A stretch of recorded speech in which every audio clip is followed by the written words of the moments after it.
we'll go. Hello, my name is Christine Gray. I am your host for the Taking Back Our Economy series of podcasts presented by the Community Exchange Alliance. We are a learning community where people can share their experiences, knowledge, insights, and information about the limits of the present monetary system and the use of alternative mediums of exchange, such as sharing, swapping, gifting, bartering, and local community currencies. We believe that by bringing people together to share what they have done, what they have learned, the tools that they have developed, and how it has changed their community, it will motivate us all to take action to reduce the disparities caused by an ever-growing fixation on the pursuit of money. Today, my fellow founders of the Community Exchange Alliance, Anitha Beberg, Tim Jenkin, Martin Simon, and I will discuss the following topic. Is there a role for governments in community empowerment?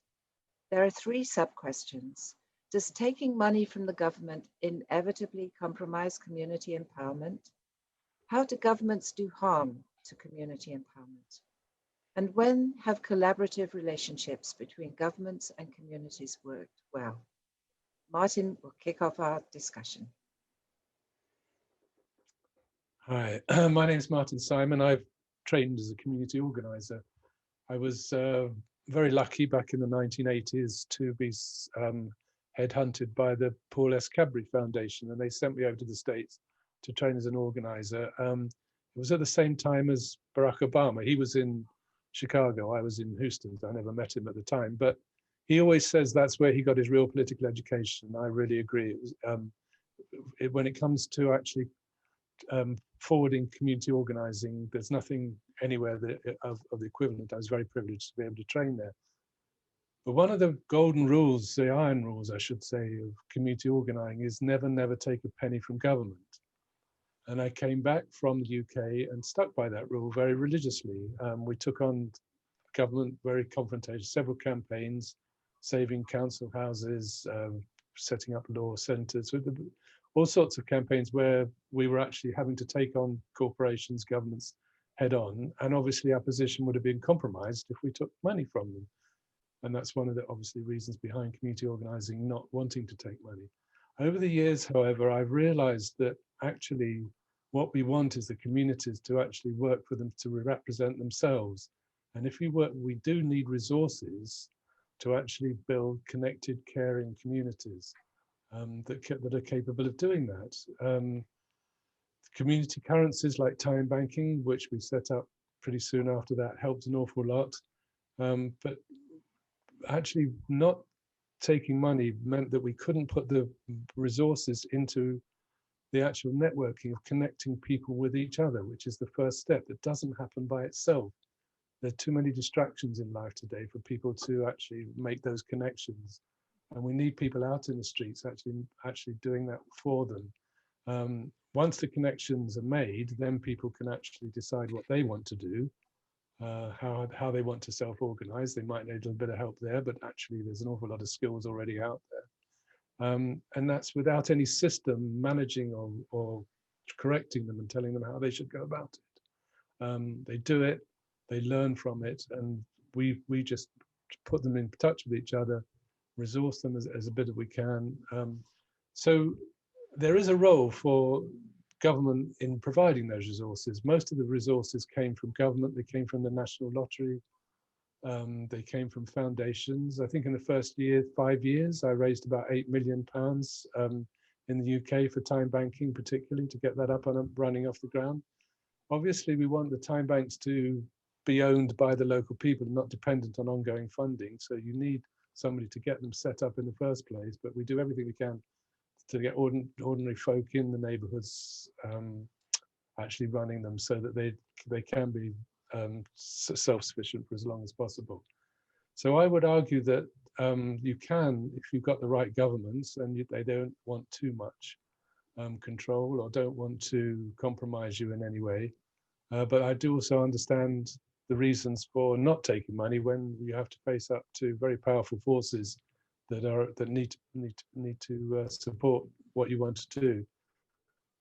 But as long as I say, people stay in the driving seat. I like to pass it over. Anybody got any particular experience with regard to this this question about taking money, compromising them in community empowerment? Yes, well, our experience has not been a very good one. In fact, it's not only taking money from government. We're against taking money from anyone. And we did in the past, some 10 years ago, receive quite a substantial amount of money from a private funding corporation. You know, the money, we don't just print money like central banks do. If someone is being credited for what they do, another account has to be debited. So they said, well, that'll be our account, so they debit us. So we said to them, well, then you have to be providing something in order to earn the credits that they can debit. So they said, that's fine, yes, we'll provide services and so on. But as it turned out, they didn't provide anything. We suggested to them that maybe they could offer free bus tickets or, I don't know, entrance to the community facilities and so on and so forth, or maybe even tax breaks and things like that. But of course they didn't. So they were in a sense paying all these volunteers and their account was going super into the red. And we kept saying to them, we can't operate like this. In a sense, you're creating inflation by paying, I don't like to use that word paying, but the volunteers were now earning credits and they wanted to spend them. And in fact, they were receiving goods from the rest of the community. So the rest of the community were really sponsoring these volunteers. And the council, who should have been making an input, were not doing anything. So when we told them this, then they couldn't understand it. They just thought, well, it's just you guys playing with numbers. Why have we got to give anything? And they didn't understand. So we stopped that. It really didn't work. And I think if we went to central government, we'd have a similar problem because they can't understand this. They would actually see it as a challenge. They would say, well, who's going to be paying tax on this stuff? And we don't really want to go down that road where they're saying, well, there's all this activity and you're not paying tax. We need to shut this thing down. So it's best that we just operate below the radar. And that's our experience, really, is to keep away from government. I've not had experience working with the government, but I mean, I can certainly talk about, you know, an ideal relationship between the government and communities. I think the government should be the role of an advisor. If they can be a resource, it needs to be put in place that maybe it's not the sole resource, or in the case that you said that if they stop providing the money, everything collapses. It can't be the only resource. And I mean, particularly governments can play the role of a PR, public relations, to alert communities and, you know, the whole country of this wonderful system that's out there for everyone to use. That would be very useful and helpful if they can play that role of PR. Unfortunately, in our country, if we make anything about what we're doing, it will get labeled, oh, this sounds like a socialist thing, or something like that. And so we have to put it in a way that what we're doing is not socialist, nor, you know, whatever, right wing or left wing, and say this is a very nonpartisan thing of just helping communities help themselves. You're not giving them handouts. It's you're expecting something in return for, you know, for the help they get. And it's an equilibrium system. You give, you receive. So in that sense, it should be a very nonpartisan issue.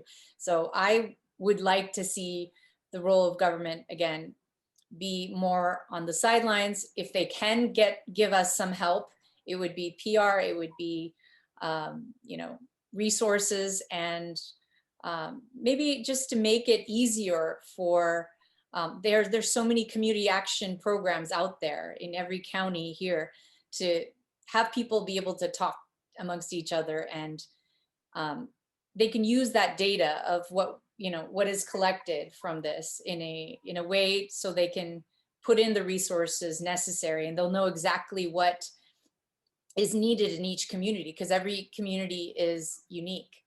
I know Christine shared an article today that Michael Schumann is talking about making sure that a community is self-reliant, and the government should be able to assist in that in some way, so that when the government suddenly changes and they take away the funding, it's still able to sustain itself. So that's my take. In theory, government ought to be able to help a lot. And in practice, it varies tremendously depending on who's in government, who's got the power, and what they believe. The government would come out with all these wonderful policies. They said, we want to redefine volunteering. So we said, okay, we'll redefine volunteering for you. We want informal social care to grow. Okay, we'll do that. Rural deprivations of serious, we're there for you. Combating isolation is the big one at the moment, and it's a really an epidemic of isolation. We do that. We just repackage what we do. Now, it's been going for 22 years. I'm not saying we're going to be able to get through what's happening now with COVID, and the resources are going to be, the economy's shot to pieces in this country completely, and the voluntary sector is suffering more than anything else. The big strength of the American organizers is people pay dues. People pay for the organizer themselves. So you get the poorest of communities, each person putting $20 down for their community organizer, and they get 2,000 people to do that. You've got a free agent there who can work for the people's agenda, but it doesn't have to compromise and worry about who's funding them. So you're using money as the energy. And I think it's something that we've managed to do, but obviously Chris is absolutely right. It's totally dependent on the context you're working in. But the thing that we really, really believe is that we've got to shift from doing things to people, providing services to them. That's the sort of statutory model, the normal model. They're broken, there's problems in communities. We bring experts in to fix what's wrong. The charitable model of doing things for people of help is also creates dependencies, and even co-production, until the community is in a position that it can actually fend for itself and sit at the table and actually argue for itself, co-production doesn't work. What we need is things that come of the people. So we use the government's resources to actually discover what it is that people want to see happen, what they're prepared to do about it, and encourage them and help them and train them if necessary, if they need any particular training, to actually take the lead. So it's doing things for people, it's of the people, by the people. Well, I think we talked last week about gappers. It's a big strain on the people in between the institutions, government, and the people in the community. But you need what we call gappers, people who are out there interpreting each side for each side, but also taking the strain, basically keeping a lot of the pressures that come with the typical one is evaluations. We have to do incredibly hard and reports on reporting on every piece of success. But you can do it. But it is tiring. I don't want to do it anymore. I did my time, but there's lots of other people coming up doing that. Martin, is there an equivalent of a gapper in the United States? It's an American term. It comes out of ABC, Asset-Based Community Okay. Development. Okay. Yeah. John McKnight's the Institute of ABCD in Chicago. Actually, I think they originated the term. Chris is absolutely right. One of the things that we found is use people's careers. You get people inside the system who are really genuine, good people, but have got lost inside all this tick boxing and performance indicators and all this nonsense and metrics and measuring everything. And they specialization and efficiency and things that have nothing to do with the way we live our lives. So people need protecting from all that, and that's what the gappers do. often they can be people who are interested in their own careers. They're working their way up through the system. Help them. That's another community organizing thing. Help find out what people want, and help them get what they want, and in turn, you can get a bit of what you need or require. It's not easy, and it's not ideal, because I do like the dues system where people pay for their own community organizers themselves, basically because if the organizers don't produce, they don't get the money. So it's a very good motive to get stuck into the people's agenda. That's achieving the people's agenda, not the agenda set by the funder. And all these silly outcomes, most of the outcomes that funding asks you for are completely arbitrary. They've been thought up by some very concerned people inside an office somewhere and think what ought to happen in this community. But actually, the primary thing is that people have to determine what goes on in their neighborhood themselves, else they don't own it. You're talking, Martin, to sort of both sides of this, which Yeah. is sort of actually totally seeing Tim's experience, and you've had that experience, and then having to find ways, workarounds, essentially, work around to get what you need, given the propensity of government to become bureaucratic, to bureaucratize everything. That is what governments do, is they bureaucratize. And so, and it's not just governments, it's actually foundations do the same. They bureaucratize this business of making report after report after report, or trimming everything to fit, as you say, outcomes that have been determined by somebody far, far, far removed from the community. And yet at the same time, as you were pointing out, Anitha, they have access to resources, to energy in the form of money that can be enormously helpful. So Tim, I think that when you can get away with not using that support, that's wonderful, but it can be a tough thing to achieve. Yes, it is. I think I have explained before that the community exchange system arose out of a situation in the early 2000s, which was sort of 5 years after the fall of apartheid in South Africa, and the new government under Nelson Mandela came to power. And all of us were very excited in those late years of the 1990s, expecting to see massive change in South Africa. And by 2000, 2001 and so on, we realized that change wasn't really happening. And instead of developing economic policies based on the policy documents that the ANC had drawn up in the 1980s and 1990s, it did in a complete about turn and became a kind of neoliberal economy, because they realized that the real power was the money power. You know, the big banks and the big mining houses and the big agriculture and all that had always been running South Africa. And when the ANC came to power, they realized that the political power was only just a small part of it, and they had never won the economic power.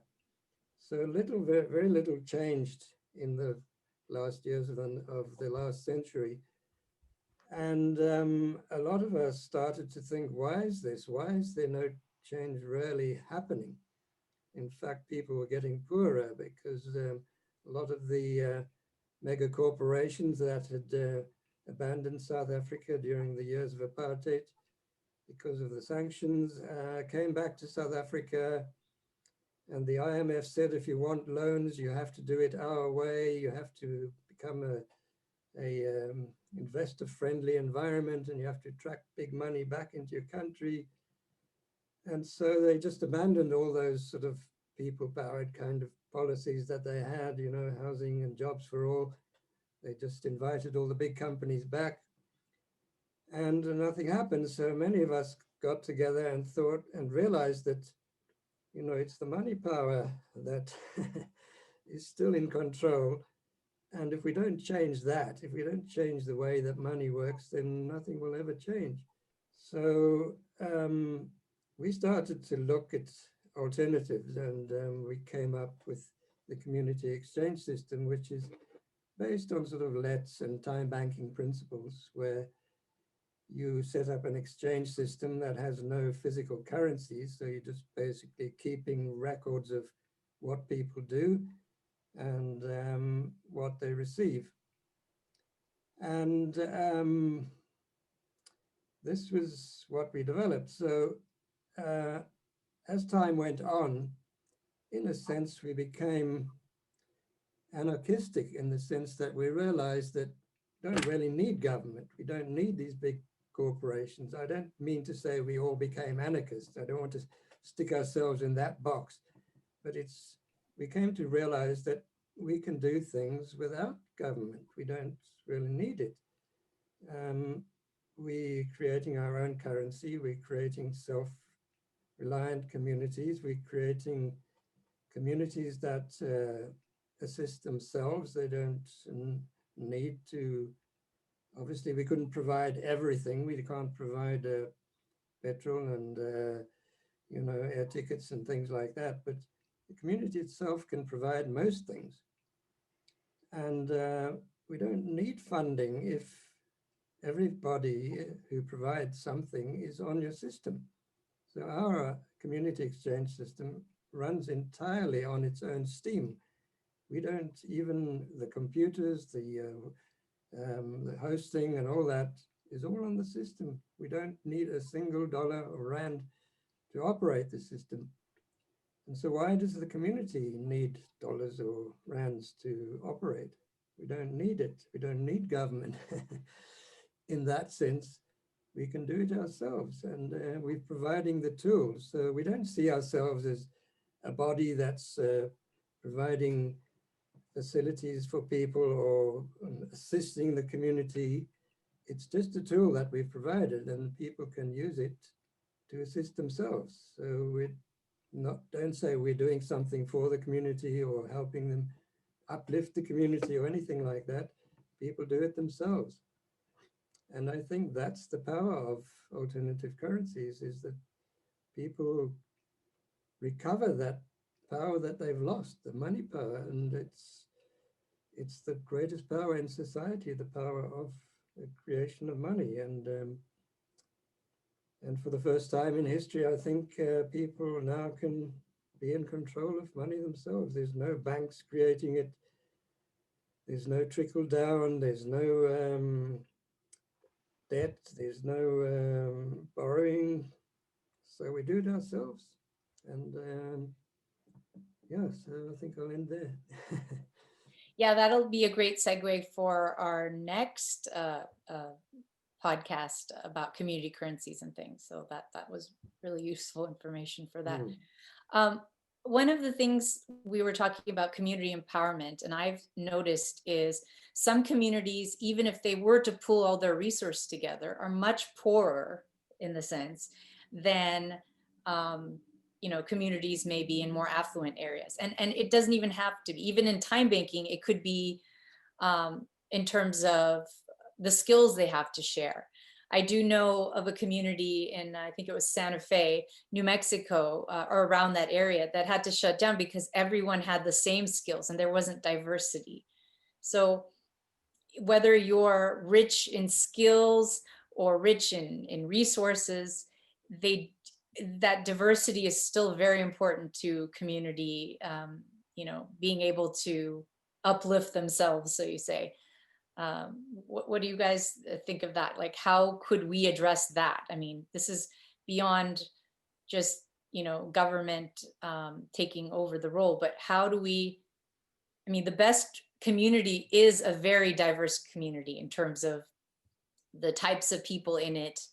But when you get to these different places, the country club areas versus, the ghetto, I see the government should help out those that are not, rich in all those resources. At least they should at least be able to take care of those type of communities. Very much so. Mm-hmm. One of the things we're doing a lot of at the moment are finding people's core gifts. we actually believe that everybody has something to contribute, and everybody has core gifts, something that they're really good at.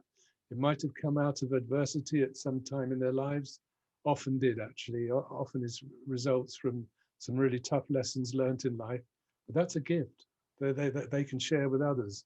And so we have an interview process from the Core Gift Institute in the States, actually. But the whole idea is, out of checking out about 14, 15 questions, you can start finding out what somebody's particularly gifted at. And it's often, as I say, things that they've learned out of the experience of life. And we make those available and let people know that people, if you need something, somebody who knows how this system works or has been through this sort of experience and has come through positively, that they're the people you want to connect up with, other people who are just facing that. Or so everybody has something to contribute. And by finding out people's core gifts, it's a really good tool in order to find out what people really can do. One of the things is people can't resist using their core gifts as well. When you find out what people are what they know that they're really good at, they can't resist sharing it, and that changes their whole role from that of a passive receiver, those people in poorer communities, to a real contributor and somebody that's recognized for being able to contribute something.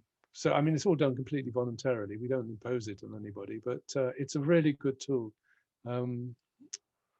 Bruce Anderson has set up the Core Gifts Institute in the States, but they do training all over the world now, and they've even just started with online training. I haven't done that myself yet, but it's very, very positive. And it gets people out of this actually, categorizing people by what their marketable skills are, because the market rewards people for certain skills. And it's often to do with competitiveness, and it's often to do with specializations and things like that. But general human being skills don't have no value in the market because there's a plentiful supply of them. So what we do is actually find what people can do and encourage them to share them with others. And it's a win-win, because people feel good and they can't resist doing it, and the community benefits. I like that, which leads me to another idea. If the government would be involved, they could recruit people based on these core gifts, rather than just the typical who you know or your fancy college degree. But we actually look into those people who are giving back to society. Maybe they, don't know the right people, but looking at those core gifts and basing it on that and hiring from that. So skills-based hiring versus, just educational based, or, who based. So The thing about politics and government is it's political, and power is involved. And this is where we sort of circle around back to Tim, because there they were with all this belief in South Africa that they were moving to a new form of sort of empowerment and control, and the grassroots would be speaking with a powerful voice. And what happens?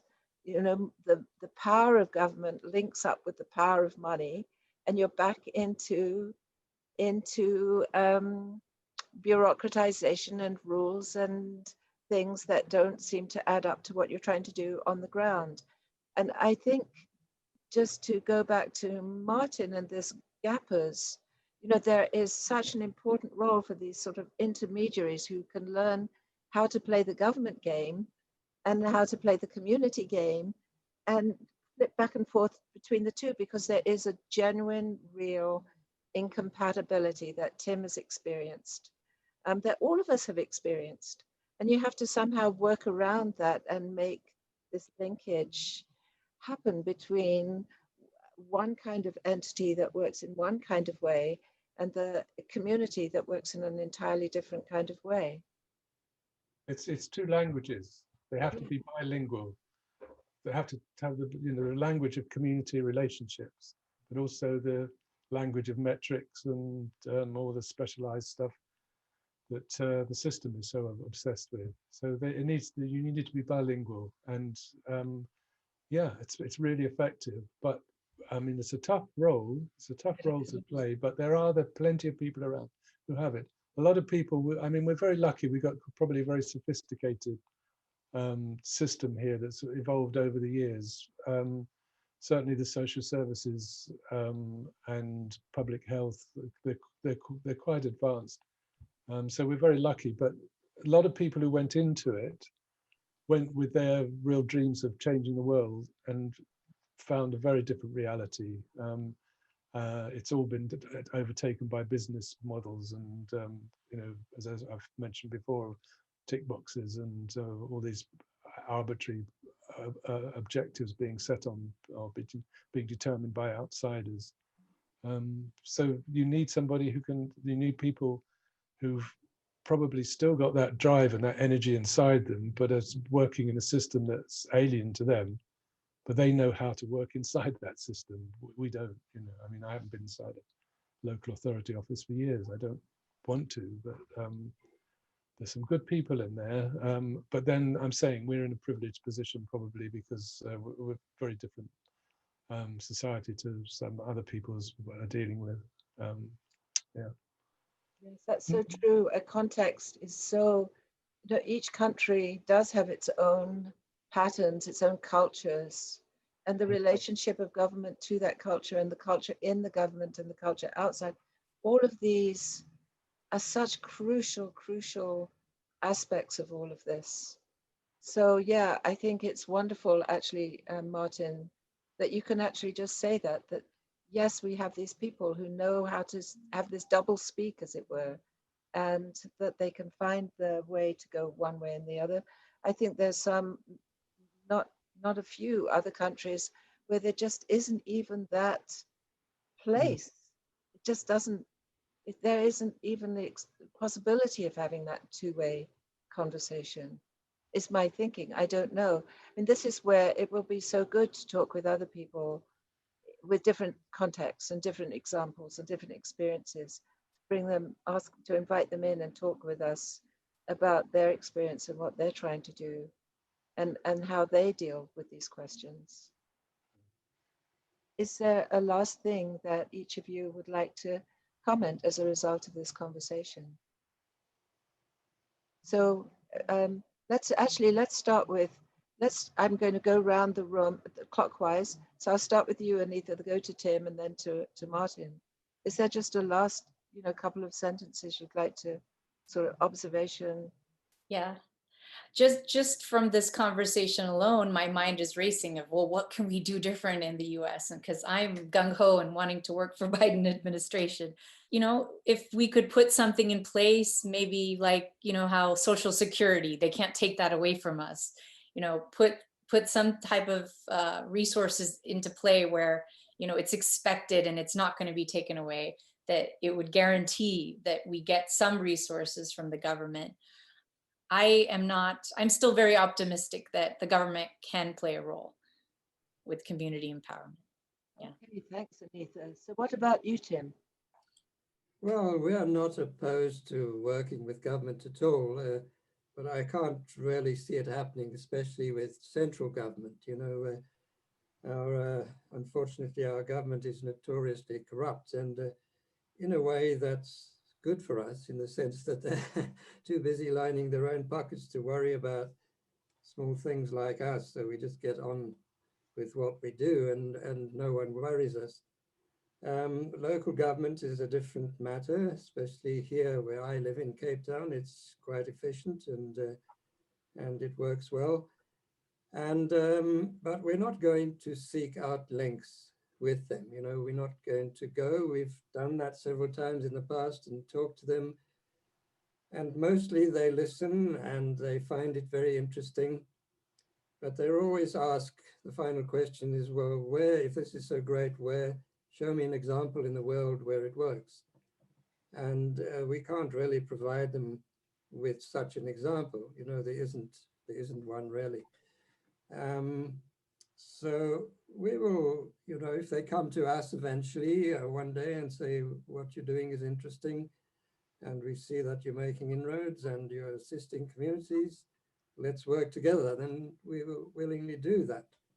but we certainly won't place ourselves under their command. We won't say, well, if you give us a load of money, then we'll work with you. We will say, okay, so long as you're just a partner or that you become part of this yourself, we're not going to become part of you, then we can work together. So I think that's our take of it. We work together and you join us. We don't want to join you. Don't want to be doing work just to pay tax to you or to take your instructions or to fall under some law or restrict what we do. So we prefer just to carry on quietly and do what we do. And we believe that what we're doing is good and we're making quite an impact. And I think that's the better way to go, at least in our context. I'm not trying to say this is a general rule for the world. Thank you. Thanks for sharing that, Tim. And Martin, what are your closing thoughts on this conversation? Yeah, I think two things I would want to mention of the early battles we had was achieving charitable status. That opened up our capacity to raise money openly from all sorts of sources. And it gave us some form of respectability in the eyes of the system. That was important, as well as we get people's time banks, time credits do not affect people's benefits, the benefits they get from the government. They were two big battles that made a lot of difference to how we could operate. But I wouldn't be far, I'm very close to what Tim's saying. I mean, I don't like the idea of people fitting into programs. Fitting into any sort of program actually inhibits any sense of belonging. And what we're all about is people feeling that they belong to their local neighborhood and that they have something to contribute. And we have to help them get clear that what they do best is build community. Nobody else can do it for them. A lot of trouble has been happened in the past from governments actually doing harm to communities in the name of helping them. Setting up outside agencies or projects, or time-limited projects or underfunded projects to come in and do things for people, rather than just finding out exactly what skills are there in a neighborhood, what people do best, what they need a bit of help with, but let them decide what they want to see happen and keep it as informal and open as possible. And they will be more creative and participate far more than they will if they're take all this adherence to schedules and programs that are dictated from the outside. So I'm not saying for 1 minute that we want to join the program. The interesting thing is that the people from the system are coming to us now. We knew they would in time. Well, we didn't know that we could have collapsed, but we hoped they would. And hope is our word, helping other possibilities emerge. That's all with the whole thing that we're about, helping other possibilities emerge that have a positive impact in the communities and the neighborhoods. Yeah. Well, thank you so much for sharing that, Martin.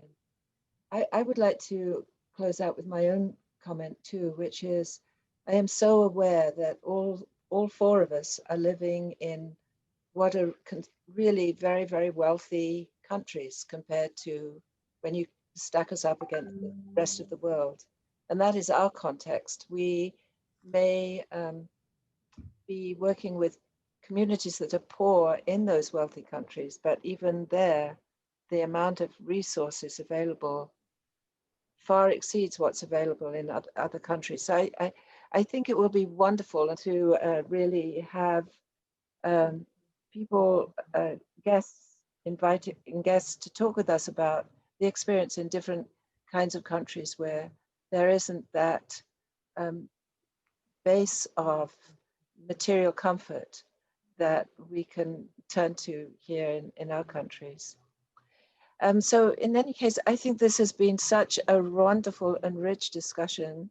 I've really enjoyed it personally, and I hope that anybody who is listening to this will want to learn more from this discussion and go to the Community Exchange Alliance website, learn more about what we're hoping to move forward with going forward, about our mission and our vision. And we'll close out at this point with many thanks to all of you guys for being a part of this, for making the Community Exchange Alliance with the goal of exchanging information about how we create communities on the ground without really relying so much on money.